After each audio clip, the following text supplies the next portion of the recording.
Okay. ಈ ವಿಡಿಯೋದಲ್ಲಿ ಬಂದು ನಾವು ಕ್ಯೂಬರ್ನೆಟಿಸ್ ಕ್ಲಸ್ಟರ್ನ ಕ್ರಿಯೇಟ್ ಮಾಡೋದು ಯಾವ ರೀತಿ ಅಂತ ನೋಡೋಣ. ಫಾರ್ ಎಕ್ಸಾಂಪಲ್ ನಮ್ಮ ಹತ್ರ ಎರಡು ಎನ್ವೈರ್ಮೆಂಟ್ ಇರುತ್ತೆ. ಮೊದಲನೇದು ಬಂದು ಡೆವ್ ಎನ್ವೈರ್ಮೆಂಟ್. ಇಲ್ಲಿ ಬಂದು ಒಬ್ಬ ಡೆವಲಪರ್ ಬಂದು ಅವನು ಕೋಡ್ನ ಬರೆದಿರ್ತಾನೆ. ಆ ಕೋಡ್ನ ಬಂದು ಒಂದ್ ಕಡೆ ಟೆಸ್ಟ್ ಮಾಡಬೇಕಾಗಿರುತ್ತೆ, ಯಾವ ರೀತಿ ವರ್ಕ್ ಆಗ್ತಾ ಇದೆ ಅಂತ ಒಂದ್ ಕಡೆ ಟೆಸ್ಟ್ ಮಾಡಬೇಕಾಗಿರುತ್ತೆ. ಅದಕ್ಕೆ ಬಂದು ನಾವು ಡೆವಲಪ್ಮೆಂಟ್ ಎನ್ವೈರ್ಮೆಂಟ್ನ ಕ್ರಿಯೇಟ್ ಮಾಡ್ಕೊಡ್ಬೇಕಾಗತ್ತೆ. ಈ ಡೆವಲಪ್ಮೆಂಟ್ ಎನ್ವೈರ್ಮೆಂಟ್ ಅಲ್ಲಿ ಆ ಅಪ್ಲಿಕೇಶನ್ ಕರೆಕ್ಟ್ ಆಗಿ ವರ್ಕ್ ಆಯಿತು ಅಂತಂದ್ರೆ ನೆಕ್ಸ್ಟ್ ಬಂದು ನಾವು ಪ್ರೊಡಕ್ಷನ್ ಎನ್ವೈರ್ಮೆಂಟ್ ಅಲ್ಲಿ ಆ ಸೇಮ್ ಅಪ್ಲಿಕೇಶನ್ ಯಾವ ಟೆಸ್ಟ್ ಮಾಡಿದ್ದೋ ಅದನ್ನ ಬಂದು ಡಿಪ್ಲಾಯ್ ಮಾಡಬೇಕಾಗುತ್ತೆ. ಈ ರೀತಿ ಡಿಫ್ರೆಂಟ್ ಎನ್ವೈರ್ಮೆಂಟ್ಗೆ ಡಿಪ್ಲಾಯ್ ಮಾಡಬೇಕು ಅಂತ ಅಂದ್ರೆ ನಾವು ಡೈರೆಕ್ಟ್ ಆಗಿ ಈ ಪ್ರೊಡಕ್ಷನ್ ಎನ್ವೈರ್ಮೆಂಟ್ ಏನಿದೆ, ಪ್ರೊಡಕ್ಷನ್ ಎನ್ವೈರ್ಮೆಂಟ್ ಅಲ್ಲಿ ಸಪರೇಟ್ ಕಾನ್ಫಿಗರೇಷನ್ ಇರುತ್ತೆ. ಇವಾಗ ಫಾರ್ ಎಕ್ಸಾಂಪಲ್ ಇಲ್ಲೊಂದು KTS ಇಲ್ಲೊಂದು KTS ಬೇಕಾಗಿರುತ್ತೆ ಅಂತ ತಿಳ್ಕೊಳ್ಳಿ ಅಂತಂದ್ರೆ ಕ್ಯೂಬರ್ನೆಟಿಸ್. ಇಲ್ಲಿ ಬಂದು ಪ್ರೊಡಕ್ಷನ್ಗೆ ಯಾವ ಲೆವೆಲ್ ಬೇಕು ಆ ಲೆವೆಲ್ ಅಲ್ಲಿ ನಾವು ಕ್ಯೂಬರ್ನೆಟಿಸ್ ಕ್ಲಸ್ಟರ್ನ ಕ್ರಿಯೇಟ್ ಮಾಡ್ತೀವಿ. ಫಾರ್ ಎಕ್ಸಾಂಪಲ್ ನಮಗೆ ಪ್ರೊಡಕ್ಷನ್ ಲೆವೆಲ್ ಬಂತು ಅಂದ್ರೆ ಒಂದು 3 ಮಾಸ್ಟರ್ ನೋಡ್ಬೇಕಾಗುತ್ತೆ. ಮತ್ತೆ ಎಷ್ಟು ನಮ್ದು ಯೂಸೇಜ್ ಇದೆಯೋ ಅಥವಾ ನಮ್ದು ಅಪ್ಲಿಕೇಶನ್ ಎಷ್ಟು ರನ್ ಆಗ್ತಿದೆ ಅಷ್ಟಕ್ಕೆ ಬೇಕಾದಂಗೆ ನಾವು ಕ್ಯಾಲ್ಕುಲೇಟ್ ಮಾಡಿ ಎಷ್ಟು ವರ್ಕರ್ ನೋಡಬೇಕು ಅಂತ ಅನ್ನೋದನ್ನ ನಾವು ಇಲ್ಲಿ ಡಿಸೈಡ್ ಮಾಡ್ತೀವಿ. ಇದು ಪ್ರೊಡಕ್ಷನ್ ಎನ್ವೈರ್ಮೆಂಟ್ ಇವಾಗೇನು ನಾನು ಮಾತಾಡಲ್ಲ. ನೆಕ್ಸ್ಟ್ ಪ್ರೊಡಕ್ಷನ್ ಎನ್ವೈರ್ಮೆಂಟ್ ಬಂದಾಗ ನಾನು CI/CD ಬಂದಾಗ ನಾನು ಪ್ರೊಡಕ್ಷನ್ ಎನ್ವೈರ್ಮೆಂಟ್ ಅಲ್ಲಿ ಯಾವ ರೀತಿ ಅವೈಲಬಿಲಿಟಿ ಅದೆಲ್ಲ ನಾವು ನೋಡೋಣ, ಡಿಸ್ಕಸ್ ಮಾಡೋಣ. ಇವಾಗ ಬಂದು ಜಸ್ಟ್ ಡೆವಲಪ್ಮೆಂಟ್ ಎನ್ವೈರ್ಮೆಂಟ್ ಅಂತಂದ್ರೆ ಲೋಕಲ್ ಅಲ್ಲಿ ಯಾವ ರೀತಿ ನಾವು ಒಂದು ಅಪ್ಲಿಕೇಶನ್ ಟೆಸ್ಟ್ ಮಾಡೋದು, ಕ್ಯೂಬರ್ನೆಟಿಸ್ ಕ್ಲಸ್ಟರ್ನ ಯಾವ ರೀತಿ ಲೋಕಲ್ ಡಿಪ್ಲಾಯ್ ಮಾಡೋದು ಅಂತ ನೋಡೋಣ, ಕ್ರಿಯೇಟ್ ಮಾಡಿ ಇನ್ಸ್ಟಾಲ್ ಮಾಡೋದು ಅಂತ. ಓಕೆ, ಇದಕ್ಕೆ ಬಂದು ನಾನು ಕ್ಯೂಬರ್ನೆಟಿಸ್ ಬಂದು ನಾನು ಲೋಕಲ್ ಎನ್ವೈರನ್ಮೆಂಟ್ ಬಂದು ಕೈಂಡ್ನ ಯೂಸ್ ಮಾಡ್ತಾ ಇದ್ದೀನಿ. ಕೈಂಡ್ನ ಯೂಸ್ ಮಾಡಿಕೊಂಡು ನಾನು ಬಂದು ಕ್ಯೂಬರ್ನೆಟಿಸ್ ಕ್ಲಸ್ಟರ್ನ ಕ್ರಿಯೇಟ್ ಮಾಡ್ತೀನಿ. ಈ ಪ್ರೊಡಕ್ಷನ್ ಅಲ್ಲಿ ಬಂತು ಅಂತಂದ್ರೆ ನಾವು ಡಿಫ್ರೆಂಟ್ ಡಿಸ್ಟ್ರಿಬ್ಯೂಷನ್ನ ಯೂಸ್ ಮಾಡ್ಬೋದು, ಕಂಟೈನರ್ ಆರ್ಕೆಸ್ಟ್ರೇಷನ್ ಡಿಸ್ಟ್ರಿಬ್ಯೂಷನ್ನ. ಪ್ರೊಡಕ್ಷನ್ ಎನ್ವೈರನ್ಮೆಂಟ್ ಅಲ್ಲಿ ಬಂದು EKS ಯೂಸ್ ಮಾಡ್ಬೋದು, ಎಲಾಸ್ಟಿಕ್ ಕ್ಯೂಬರ್ನೆಟಿಸ್ ಕ್ಲಸ್ಟರ್ AWS ಅಥವಾ GKS ಅಥವಾ AKS, ಅಥವಾ ನಾವೇ ಪರ್ಟಿಕ್ಯುಲರ್ ಆಗಿ ಮ್ಯಾನೇಜ್ ಮಾಡಬೇಕು ಅಂತ ಅಂದ್ರೆ ಫುಲ್ಲು ಇದ್ರಲ್ಲಿ ಬಂತು ಅಂತಂದ್ರೆ ಫಾರ್ ಎಕ್ಸಾಂಪಲ್ AWS ಬಂತು ಅಂತಂದ್ರೆ ನಮಗೆ ಯಾವುದೇ ರೀತಿ ಮಾಸ್ಟರ್ದು ಮೇಂಟೈನ್ ಮಾಡೋ ಅವಶ್ಯಕತೆ ಇರಲ್ಲ. ಜಸ್ಟ್ ವರ್ಕರ್ ನೋಡ್ ಮಾತ್ರ ನಾವು ಮೇಂಟೈನ್ ಮಾಡ್ಕೊಂಡ್ರೆ ಸಾಕು. ಬಟ್ ನೀವೆಲ್ಲ ಮಾಸ್ಟರ್ ನೋಡು ಮತ್ತೆ ವರ್ಕರ್ ನೋಡು ಎಲ್ಲಾನು ನೀವೇ ಮ್ಯಾನೇಜ್ ಮಾಡಬೇಕು, ನೀವೇ ಅಪ್ಗ್ರೇಡ್ ಮಾಡಬೇಕು ಅಂತ ಏನಾದರೂ ಎಲ್ಲ ಫುಲ್ಲು ಆಲ್ ಓವರ್ ಕಂಟ್ರೋಲ್ ತಗೋಬೇಕು ಅಂತಂದ್ರೆ ನೀವು ಬೇಕಾದ್ರೆ ಇಲ್ಲಿ ಕಾಪ್ಸ್ ಅನ್ನೋ ಒಂದು ಟೂಲ್ನ ಯೂಸ್ ಮಾಡ್ಬೋದು, ಅಥವಾ ಕ್ಯೂಬ್ ADM ಅನ್ನೋದನ್ನ ಬೇಕಾದ್ರೆ ಯೂಸ್ ಮಾಡ್ಬೋದು. ಕ್ಯೂಬ್ ADM ಅನ್ನೋದನ್ನ ಬೇಕಾದ್ರೂ ಯೂಸ್ ಮಾಡ್ಬೋದು. ಇದೆಲ್ಲ ಬಂದು ನಿಮಗೆ ಪ್ರೊಡಕ್ಷನ್ ಅಂಡರ್ ಬರುತ್ತೆ. ಇದು ಬೇಕಾದ್ರೆ ನೀವು ಟೆಸ್ಟಿಂಗ್ ಅಂಡರ್ನು ಇದನ್ನ ಯೂಸ್ ಮಾಡ್ಕೋಬಹುದು. ಜಸ್ಟ್ ಸಿಂಪಲ್ ಟೆಸ್ಟಿಂಗ್ ಪರ್ಪಸ್ಗೆ ನಮಗೆ ಈ ರೀತಿ ದೊಡ್ಡ ದೊಡ್ಡ KTS ಕ್ಲಸ್ಟರ್ ಯಾವುದು ಬೇಕಾಗಿರಲ್ಲ, ಯಾಕಂತಂದ್ರೆ ಇದ್ರದ್ದು ಪ್ರೈಸ್ ಬಂದು ಜಾಸ್ತಿ ಇರುತ್ತೆ. ನಾವು ಜಸ್ಟ್ ಸಿಂಪಲ್ ಆಗಿ ನಮ್ಮ ಲೋಕಲ್ ಡೆವಲಪ್ಮೆಂಟ್ ಅಲ್ಲಿ ಮಾಡಬೇಕಾಗಿರೋದ್ರಿಂದ ನಾವು ಜಸ್ಟ್ ಒಂದು ಕೈಂಡ್ನ ಯೂಸ್ ಮಾಡ್ಕೊಂಡು ಇದು ಒಂದು ಟೂಲ್ ಆಗಿರುತ್ತೆ. ಇದ್ರ ಮುಖಾಂತರ ನಾವು ಒಂದು ಕ್ಯೂಬರ್ನೆಟಿಸ್ ಕ್ಲಸ್ಟರ್ನ ಕ್ರಿಯೇಟ್ ಮಾಡ್ಕೋಬಹುದು. ನಮ್ದು ಲೋಕಲ್ ಅಂತಂದ್ರೆ ಏನಿರುತ್ತೆ ಪರ್ಸನಲ್ ಲ್ಯಾಪ್ಟಾಪ್ ಅದರಲ್ಲಿ ಕ್ರಿಯೇಟ್ ಮಾಡಿ ಇದರಲ್ಲಿ ಬೇಕಾದ್ರೆ ನಾವು ಇದು ಮಾಡ್ಕೋಬಹುದು, ಡಿಪ್ಲಾಯ್ ಮಾಡ್ಕೊಂಡ್ಬಿಟ್ಟು ಚೆಕ್ ಮಾಡ್ಬೋದು. ಕೈಂಡ್ ಬೇಕಾದ್ರೆ ಯೂಸ್ ಮಾಡ್ಬೋದು, ಅಥವಾ ಮಿನಿ ಕ್ಯೂಬ್ ಅಂತ ಇದೆ, ಮಿನಿ ಕ್ಯೂಬ್ ಬೇಕಾದ್ರೆ ಯೂಸ್ ಮಾಡ್ಬೋದು. ಇನ್ನೂ ಡಿಫ್ರೆಂಟ್ ಇದೆ, K3S ಅಂತ ಇದೆ. ಮಿನಿ ಕ್ಯೂಬಲ್ ಬಂತು ಅಂತ ಅಂದ್ರೆ ನಿಮಗೆ ಜಸ್ಟ್ ಒಂದೇ ಒಂದು ನೋಡ್ ಕೊಡ್ತಾರೆ, ಅದು ಬಂದು ಮಾಸ್ಟರ್ ನೋಡ್ ಆಗಿರುತ್ತೆ. ಮಾಸ್ಟರ್ ನೋಡಲ್ಲೇ ನೀವು ಅಪ್ಲಿಕೇಶನ್ ಡಿಪ್ಲಾಯ್ ಮಾಡೋದು ಎಲ್ಲ ಅದೊಂದೇ ಸಿಂಗಲ್ ನೋಡಲ್ಲಿ ನೀವೆಲ್ಲಾನು ನಿಮ್ದು ಏನಿದೆ ವರ್ಕ್ ಎಲ್ಲ ಅದರಲ್ಲೇ ಮಾಡಬೇಕಾಗತ್ತೆ. ಈ ಕೈಂಡಲ್ಲಿ ಬಂತು ಅಂತ ಅಂದ್ರೆ ನಾವು ಒಂದು ಮಾಸ್ಟರ್ ನೋಡಬೇಕು ಇಲ್ಲ ಎಷ್ಟು ವರ್ಕರ್ ನೋಡಬೇಕು ಅನ್ನೋದನ್ನ ನಾವು ಇಲ್ಲಿ ಸೆಲೆಕ್ಟ್ ಮಾಡ್ಕೋಬಹುದು. K3S ಅಷ್ಟೇ. ಇದು ಜಸ್ಟ್ ನೀವು ಸಿಂಪಲ್ ಆಗಿ ಒಂದು ಸ್ಮಾಲ್ ಆರ್ಗನೈಸೇಷನ್ನ ಪ್ರೊಡಕ್ಷನ್ ಲೆವೆಲ್ ರನ್ ಮಾಡಬೇಕು ಅಂತಂದ್ರೆ K3S ಬೇಕಾದ್ರೆ ಯೂಸ್ ಮಾಡ್ಕೋಬಹುದು. ನಾನು ಜಸ್ಟ್ ಕೈಂಡ್ನ ಯೂಸ್ ಮಾಡ್ತೀನಿ. ಅಂದ್ರೆ ಲೋಕಲ್ ಎನ್ವೈರ್ಮೆಂಟ್ ಅಂದ್ರೆ ನಮ್ಮದು ಪರ್ಟಿಕ್ಯುಲರ್ ಆಗಿ ಲ್ಯಾಪ್ಟಾಪ್ ಅಲ್ಲಿ ಏನಿದೆ ಆ ಕೋಡ್ಗಳನ್ನ ಸೋರ್ಸ್ ಕೋಡ್ನ ಟೆಸ್ಟ್ ಮಾಡಬೇಕು ಅಂತ ಅಂದಾಗ ನಾನು ಲೋಕಲ್ ಎನ್ವೈರ್ಮೆಂಟ್ ಅಲ್ಲಿ ಬಂದು ನಾನು ಕೈಂಡ್ನ ಯೂಸ್ ಮಾಡ್ಕೊಳ್ತೀನಿ. ಅದನ್ನ ಯಾವ ರೀತಿ ಇನ್ಸ್ಟಾಲ್ ಮಾಡೋದು ಅಂತ ನೋಡೋಣ. ಜಸ್ಟ್ ಕೈಂಡ್ ಅನ್ನೋ ವೆಬ್ಸೈಟ್ಗೆ ಹೋಯ್ತು ಅಂತ ಅಂದ್ರೆ ಜಸ್ಟ್ ನಿಮಗೆ ಇಲ್ಲಿ ಇನ್ಸ್ಟಾಲೇಷನ್ ಸ್ಟೆಪ್ಸ್ ಸಿಗುತ್ತೆ. ನಿಮಗೆ ಇಲ್ಲಿ ನೋಡ್ಬೋದು, ಈ ಪಾತ್ ಒಳಗಡೆ ಹೋಯ್ತು ಅಂತಂದ್ರೆ ನೀವು ಇನ್ ಕೇಸ್ ಮ್ಯಾಕ್ OS ಆಯಿತು ಅಂತಂದ್ರೆ ಈ ಕಮೆಂಟ್ನ ಯೂಸ್ ಮಾಡ್ಬೋದು, ಅಥವಾ ವಿಂಡೋಸ್ ಆಯಿತು ಅಂತಂದ್ರೆ ಈ ಕಮೆಂಟ್ನ ಯೂಸ್ ಮಾಡ್ಬೋದು ಇನ್ಸ್ಟಾಲ್ ಮಾಡೋಕ್ಕೆ. ಅಥವಾ ಉಬಂಟು ಆಯಿತು ಅಂತಂದ್ರೆ ನೀವು ಏನಿದೆ ಕಮೆಂಟ್ಗಳನ್ನ ಯೂಸ್ ಮಾಡ್ಬೋದು. ಲಿನಕ್ಸ್ ಡಿಸ್ಟ್ರಿಬ್ಯೂಷನ್ ಆಯಿತು ಅಂತಂದರೆ ನನ್ನ ಹತ್ರ ಆಲ್ರೆಡಿ ನಾನು ಉಬಂಟು ಮಿಷಿನ್ ಯೂಸ್ ಮಾಡುತ್ತಿರೋದ್ರಿಂದ ನಾನು ಬಂದು ಆಲ್ರೆಡಿ ಪಬ್ಲಿಕ್ ನಮ್ಮದು ಗಿಟಬ್ ರೆಪೋಸಿಟರಿ ಏನಿದೆ ಅದರಲ್ಲಿ ಒಂದು ಪಬ್ಲಿಕ್ ಅಂತ ಒಂದು ರೆಪೋ ಇದೆ. ಅದರೊಳಗಡೆ ಇನ್ಸ್ಟಾಲೇಷನ್ ಒಳಗಡೆ ನಿಮಗೆ ಒಂದು kind.md ಅಂತ ಒಂದು ಫೈಲ್ ಸಿಗುತ್ತೆ. ಅದರೊಳಗಡೆ ಎಲ್ಲ ಇನ್ಫಾರ್ಮೇಷನ್ ಇದೆ. ಇವಾಗ ಬಂದು ನಾನು ಏನು ಮಾಡ್ತೀನಿ ಅಂತಂದರೆ ಒಂದು ಉಬಂಟು ಮಿಷನ್ನ ಲಾಂಚ್ ಮಾಡ್ತೀನಿ. ಅದರೊಳಗಡೆ ಬಂದು ನಾನು ಈ ಕೈಂಡ್ ಏನಿದೆ ಕೈಂಡ್ನ ಯೂಸ್ ಮಾಡಿಕೊಂಡು ನಾನು ಒಂದು KTS ಕ್ಲಸ್ಟರ್ನ ಕ್ರಿಯೇಟ್ ಮಾಡ್ತೀನಿ. ನೀವು ಬೇಕಾದರೂ ನಿಮ್ಮ ಲೋಕಲ್ ಲ್ಯಾಪ್ಟಾಪಲ್ಲೇ ಯೂಸ್ ಮಾಡ್ಬೋದು. ನಾನು ಲ್ಯಾಪ್ಟಾಪಲ್ಲಿ ಯಾವುದೇ ರೀತಿ ಇನ್ಸ್ಟಾಲ್ ಮಾಡೋಕ್ಕೆ ಹೋಗ್ತಾ ಇಲ್ಲ. ಜಸ್ಟ್ ಒಂದು ಸಿಂಪಲ್ಲಾಗಿ ಒಂದು AWS ಹೋಗಿ ಒಂದು ಇನ್ಸ್ಟೆನ್ಸ್ನ ನಾನು ಕ್ರಿಯೇಟ್ ಮಾಡ್ತೀನಿ.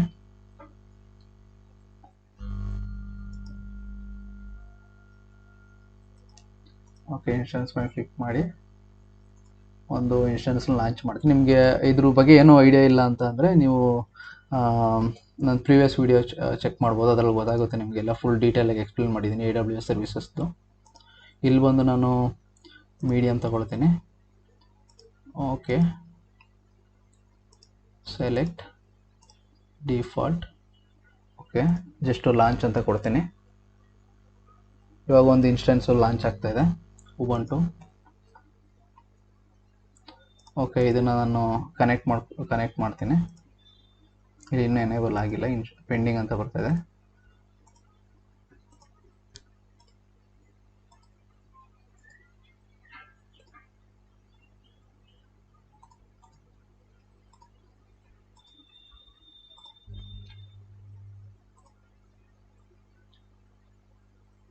ಓಕೆ, ರನ್ನಿಂಗ್ ಅಂತ ಬಂತು. ನಾನು ಇದನ್ನು ಕನೆಕ್ಟ್ ಮಾಡೋಕ್ಕೆ ಟ್ರೈ ಮಾಡ್ತೀನಿ.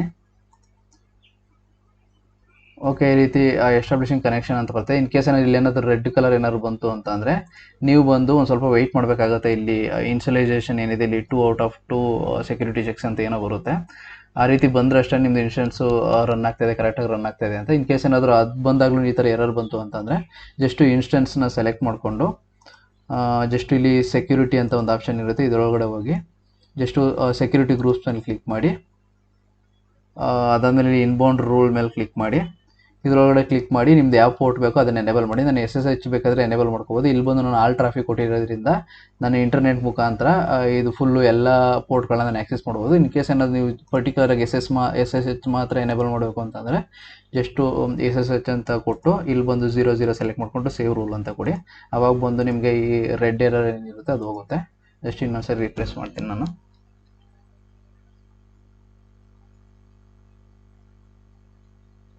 ಓಕೆ, ಇಲ್ಲಿ ನೋಡ್ಬೋದು ಉಬಂಟು ಮಿಷನ್ನು ರನ್ ಆಗ್ತಾಯಿದೆ. ಜಸ್ಟ್ ನಾನು ಸುಡೋಸು ಅಂತ ಕೊಟ್ಟು ರೂಟ್ ಯೂಸರ್ ಆಗಿ ಲಾಗಿನ್ ಆಗ್ತೀನಿ. ಸುಡೋಸು.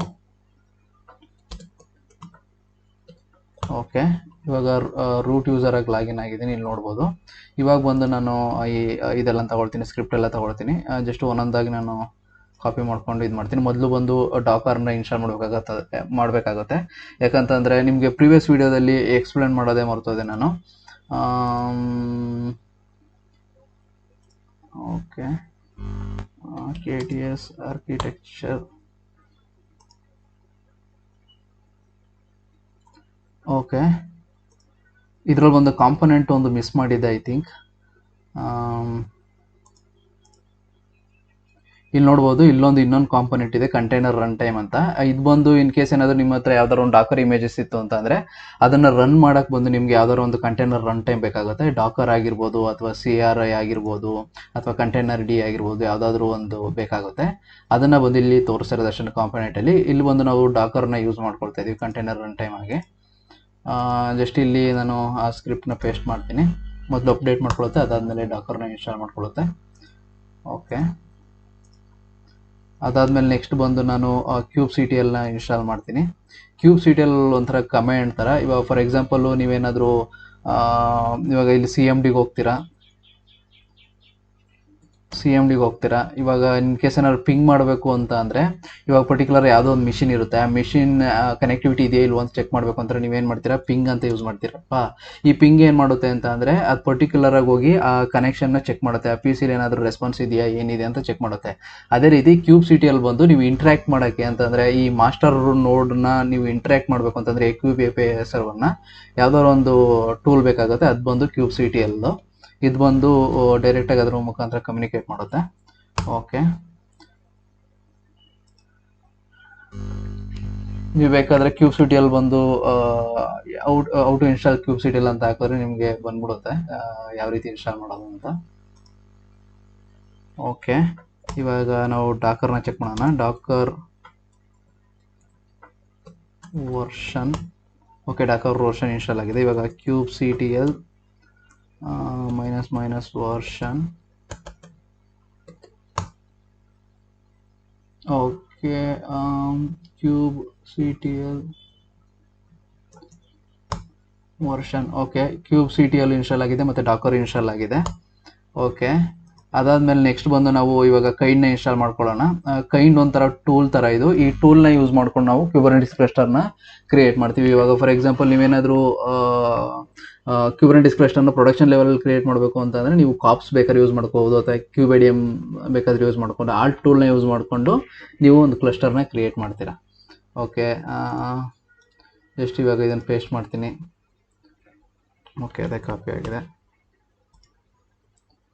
ಇದನ್ನು ಕಾಪಿ ಮಾಡ್ತೀನಿ. ಓಕೆ, ಇಲ್ಲಿ ನೋಡ್ಬೋದು ಕೈಂಡ್ ಒಂದು ಡೌನ್ಲೋಡ್ ಆಗಿದೆ.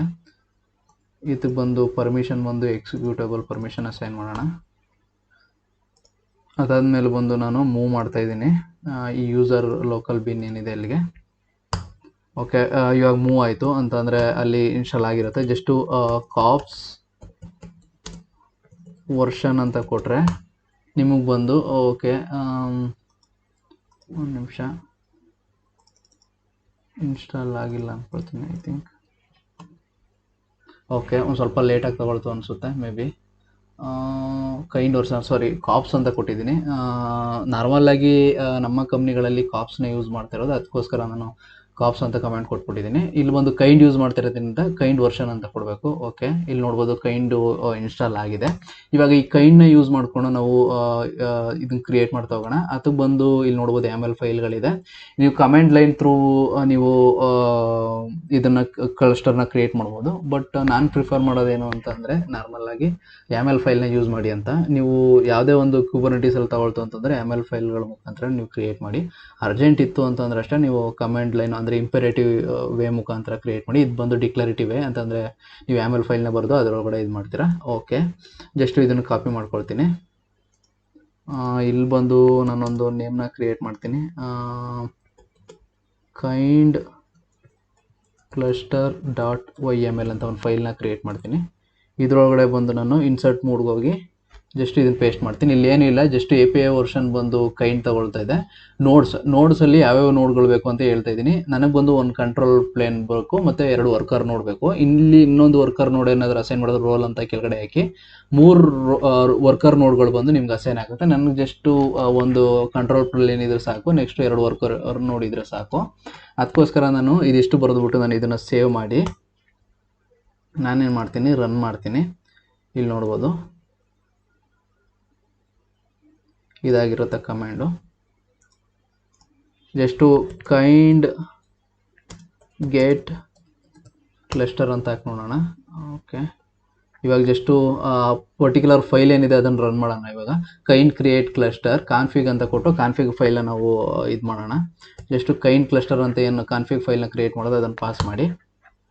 ಇಲ್ಲಿ ನೋಡ್ಬೋದು ಜಸ್ಟು ಒಂದು ಇಮೇಜನ್ನು ಫುಲ್ ಮಾಡ್ಕೊಳ್ತೀವಿ. ಜಸ್ಟ್ ಡಾಕರ್ ಇಮೇಜನ್ನು ಫುಲ್ ಮಾಡ್ಕೊಳ್ತಾ ಇದೆ ಅಷ್ಟೇ. ಡಾಕರ್ ಇಮೇಜನ್ನು ಫುಲ್ ಮಾಡ್ಕೊಂಡು ಡಾಕರ್ ಇಮೇಜ್ಗಳ ಮುಖಾಂತರ ನಿಮಗೊಂದು KTS ಕ್ಲಸ್ಟರ್ನ ಪ್ರೊವೈಡ್ ಮಾಡುತ್ತೆ ಅಷ್ಟೇ ಇದು.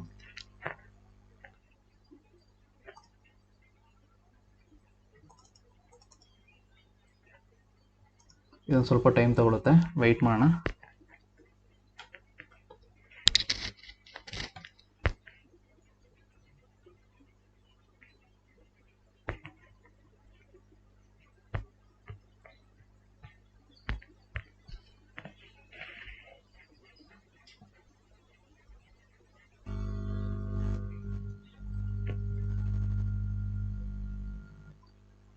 Preparing notes.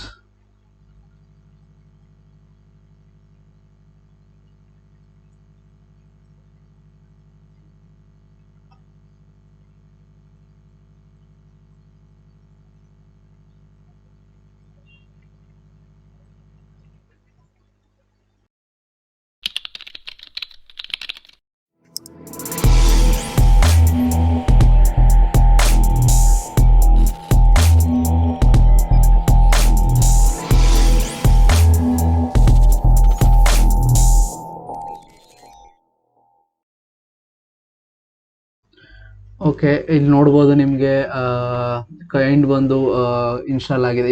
ಸಾರಿ, ಕೈಂಡ್ ಮುಖಾಂತರ ಯೂಸ್ ಮಾಡಿ ಒಂದು KTS ಕ್ಲಸ್ಟರ್ನ ಅದು ಕ್ರಿಯೇಟ್ ಮಾಡಿದೆ. ಇವಾಗ ಜಸ್ಟು ಚೆಕ್ ಮಾಡಬೇಕು ಅಂತಂದರೆ ಇಲ್ಲಿ ಆಲ್ರೆಡಿ ಕಮೆಂಟ್ ಡಿಸ್ಪ್ಲೇ ಆಗಿದೆ. ಜಸ್ಟು ಇದನ್ನು ಕಾಪಿ ಮಾಡ್ಕೊಳ್ಳಿ, ಪೇಸ್ಟ್ ಮಾಡಿ. ಜಸ್ಟ್ ಹಿಂಗೆ ಕೊಡ್ತು ಅಂತ ಅಂದರೆ ನಿಮ್ಗೆ ನೋಡ್ಬೋದು ಕಂಟ್ರೋಲ್ ಟ್ರೈನ್ ರನ್ನಿಂಗ್ ಅಂತ ತೋರಿಸ್ತಾ ಇದೆ, ಮತ್ತು ಕೋರ್ DNS ರನ್ನಿಂಗ್ ಅಂತ ತೋರಿಸ್ತಾ ಇದೆ. ಇವಾಗ ಬಂದು ನೀವು ಎಷ್ಟು ಮಾಸ್ಟರ್ ನೋಡಿದೆ, ಎಷ್ಟು ವರ್ಕರ್ ನೋಡಿದೆ ಅಂತ ಚೆಕ್ ಮಾಡಬೇಕು ಅಂತಂದರೆ ಜಸ್ಟ್ ನೀವು kubectl ಗೆಟ್ ನೋಡ್ಸ್ ಅಂತ ಕೊಟ್ಟರೆ ಸಾಕು, ನಿಮಗೆ ಆಟೋಮೆಟಿಕ್ಕಾಗಿ ಇಲ್ಲಿ ತೋರಿಸ್ಬಿಡುತ್ತೆ. ನಿಮಗೆ ಇದರಲ್ಲಿ ಬಂತು ಅಂತಂದರೆ ಒಂದು ಬಂದು ಕಂಟ್ರೋಲ್ ಪ್ಲೇನ್ ಇದೆ, ಎರಡು ಬಂದು ವರ್ಕರ್ ನೋಡಿದೆ, ವರ್ಕರ್ 1 ವರ್ಕರ್ 2. ಇಲ್ಲಿ ಬಂದು ಒಂದು ಕಂಟ್ರೋಲ್ ಪ್ಲೇನ್, ಎರಡು ವರ್ಕರ್ ನೋಡು.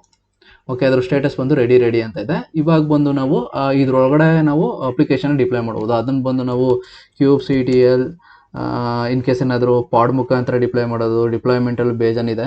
ಡಿಪ್ಲಾಯ್ಮೆಂಟು, ಸ್ಟೇಟ್ಫುಲ್ ಸೆಟ್ಟು ಮತ್ತು ಡಿಮನ್ ಸೆಟ್ಟು, ಅದೆಲ್ಲ ನಿಮಗೆ ಮುಂದೆ ಎಕ್ಸ್ಪ್ಲೇನ್ ಮಾಡ್ತೀನಿ. ಜಸ್ಟು ನೀವು ಸಿಂಪಲ್ಲಾಗಿ ಅರ್ಥ ಮಾಡ್ಕೊಳ್ಳಿ. ಇವಾಗ Kubernetes ಕ್ಲಸ್ಟರ್ನ ನೀವು ಕ್ರಿಯೇಟ್ ಮಾಡಿದ್ರಿ ಅಂತಂದರೆ ಲೋಕಲ್ ಡಿಪ್ಲಾಯ್ಮೆಂಟ್ಗೆ ಅಷ್ಟೇ, ಅಂತಂದರೆ ಜಸ್ಟ್ ಟೆಸ್ಟಿಂಗ್ ಪರ್ಪಸ್ಗೆ ಅಷ್ಟೇ. ನೀವು ಬಂತು ಅಂತಂದರೆ ಮೇನ್ ಪ್ರೊಡಕ್ಷನ್ ಲೆವೆಲ್ಗೆ ಹೋಯ್ತು ಅಂತಂದರೆ ಈ ರೀತಿ ಕೈಂಡ್ ಯಾವ್ದು ಯೂಸ್ ಮಾಡಲ್ಲ. ಜಸ್ಟ್ ಯಾವ ರೀತಿ ಅಂತ ಅಂದರೆ ಇವಾಗ ಫಾರ್ ಎಕ್ಸಾಂಪಲ್ಲು ನೀವು ಟೆಸ್ಟಿಂಗ್ ಅಂತಂದರೆ ನಾರ್ಮಲಾಗಿ ನಿಮ್ಮ ಹತ್ರ ಎಷ್ಟು ರಿಸೋರ್ಸ್ ಇದೆಯೋ, ಎಷ್ಟು GB ಮೆಮೊರಿ ಇದೆಯೋ ಅಷ್ಟು ಮೆಮೊರಿಗೆ ಮಾತ್ರ ನೀವು ಒಂದು Kubernetes ಕ್ಲಸ್ಟರ್ನ ಕ್ರಿಯೇಟ್ ಮಾಡಬೇಕು ಅಂತಂದರೆ ನೀವು ಈಸಿಯಾಗಿ ಈ ಕೈಂಡ್ನ ಯೂಸ್ ಮಾಡ್ಕೋಬೋದು. ಬಟ್ ಪ್ರೊಡಕ್ಷನ್ ಲೆವೆಲ್ ಬಂತು ಅಂತಂದರೆ ಕಾಂಪ್ಲಿಕೇಶನ್ನು ಜಾಸ್ತಿ ಇರುತ್ತೆ. ಮತ್ತು ಅದಕ್ಕಂತೆ ಸಪ್ರೇಟು ಡಿಫ್ರೆಂಟ್ ಕಾನ್ಫಿಗರೇಷನ್ ಇರುತ್ತೆ. ಪ್ಲಸ್ ಡಿಪ್ಲಾಯ್ಮೆಂಟ್ ಮಾತ್ರ ಸೇಮ್ ಇರುತ್ತೆ, ಎಲ್ಲದಕ್ಕೂ ಸೇಮ್ ಇರುತ್ತೆ. ಇಲ್ಲಿ ಯಾವ ರೀತಿ ಮಾಡ್ತೀವಿ ಅಲ್ಲೂ ಅದೇ ರೀತಿ ಮಾಡ್ತೀವಿ, ಜಸ್ಟ್ ಕಾನ್ಫಿಗರೇಷನ್ ಮಾತ್ರ ಚೇಂಜ್ ಇರುತ್ತೆ ಅಷ್ಟೇ. ಓಕೆನಾ? ನೆಕ್ಸ್ಟ್ ವೀಡಿಯೋದಲ್ಲಿ ಬಂದು ನಾವು ಒಂದು ಸ್ವಲ್ಪ ಹೈಯರ್ ಲೆವೆಲ್ ಹೋಗೋಣ. ಇವಾಗ ಲೋಕಲ್ ಡಿಪ್ಲಾಯ್ಮೆಂಟಲ್ಲಿ ಲ್ಯಾಪ್ಟಾಪಲ್ಲಿ ಯಾವ ರೀತಿ Kubernetes ಕ್ಲಸ್ಟರ್ನ ಕ್ರಿಯೇಟ್ ಮಾಡೋದಂತ ನೋಡ್ದು. ಅದಾದಮೇಲೆ ಬಂದು ಒಂದು ಸ್ವಲ್ಪ ಹೈಯರ್ ಲೆವೆಲ್ ಹೋಗೋಣ. ಅದರ ಬಂದು KubeADM ಅಥವಾ ಕಾಪ್ಸ್ ನೋಡೋಣ. KubeADM ಅಲ್ಲಿ ಯಾವ ರೀತಿ ಕ್ರಿಯೇಟ್ ಮಾಡೋದು KTS ಕ್ಲಸ್ಟರ್ನ, ಅದೇ ರೀತಿ ಕಾಪ್ಸಲ್ಲಿ ಯಾವ ರೀತಿ ಕ್ರಿಯೇಟ್ ಮಾಡೋದು KTS ಕ್ಲಸ್ಟರ್ನ. ಅದಾದಮೇಲೆ ಬಂದು ನಾವು EKS ಅಲ್ಲಿ ಕ್ರಿಯೇಟ್ ಮಾಡೋಣ, EKS ಅಲ್ಲಿ ಯಾವ ರೀತಿ ಕ್ರಿಯೇಟ್ ಮಾಡೋದು ಅಂತ. ನೆಕ್ಸ್ಟ್ ವೀಡಿಯೋದಲ್ಲಿ ಈ ರೀತಿ ಸೀರೀಸ್ ಬರ್ತಾ ಹೋಗುತ್ತೆ. ಈ Kubernetes ಕ್ಲಸ್ಟರ್ ಇನ್ಸ್ಟಾಲೇಷನ್ ಆದಮೇಲೆ ನಿಮ್ಗೆ ಬಂದು ಯಾವ ರೀತಿ ಅಪ್ಲಿಕೇಶನ್ ಡಿಪ್ಲಾಯ್ ಮಾಡೋದು, ಪಾಡು ಡಿಪ್ಲಾಯ್ಮೆಂಟ್ ಅಂದ್ರೇನು ಅನ್ನೋದನ್ನು ಮುಂದೆ ತಿಳಿತಾ ಹೋಗೋಣ.